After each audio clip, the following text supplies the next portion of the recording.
Pour les proches de Delphine Jubilard, la culpabilité de son mari Cédric ne fait que peu de doute.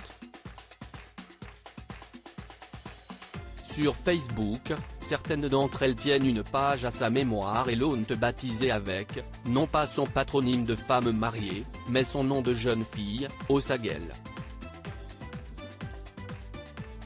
Une façon de détacher la trentenaire de celui dont elle s'apprêtait à divorcer, elle qui souhaitait refaire sa vie avec un nouvel homme. CST sur ce même compte qu'un message déchirant a été dévoilé en ce mois de juin qui ne fait pas de cadeau au peintre plaquiste que l'infirmière du Tarn voulait quitter. CST, une collègue de travail de Delphine, qui a pris sa plume pour lui témoigner toute son affection pour celle qui était très appréciée dans son métier, mais pas seulement. En racontant leurs derniers moments ensemble, préparant la fête de Noël, elle s'interroge sur l'hypothèse d'un départ volontaire de la jeune femme, mais, nous, ses collègues, en tout cas celle de Scheer, nous savons très bien que Delphine n'est pas partie de son plein gré. Comment aurait-elle pu envisager et organiser le réveillon du 24 décembre 2020 ensemble? Pourrait s'enfuir quelques jours avant en Afrique, avec son amoureux. Ou je ne sais quelle autre merde j'y ai pu lire. Cette année-là, personne des deux services n'a eu le cœur à se réunir pour fêter le 24 ensemble.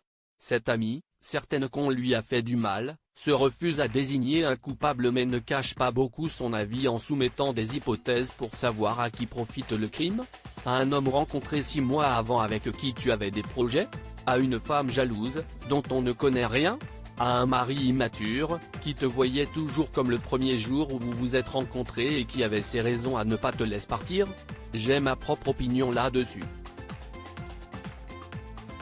que je garderai, que les avocats de Cédric Jubilard apportent plus de preuves de son innocence pour que je puisse penser autrement.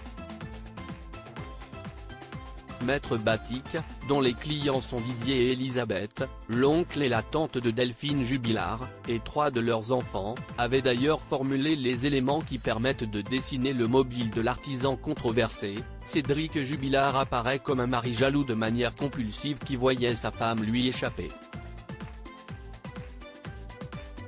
Comprenant qu'il n'y avait plus de marche arrière possible et qu'il ne pourrait jamais la reconquérir, il serait passé à l'acte. Cédric Jubilard reste présumé innocent des faits qui lui sont reprochés jusqu'au jugement définitif de cette affaire.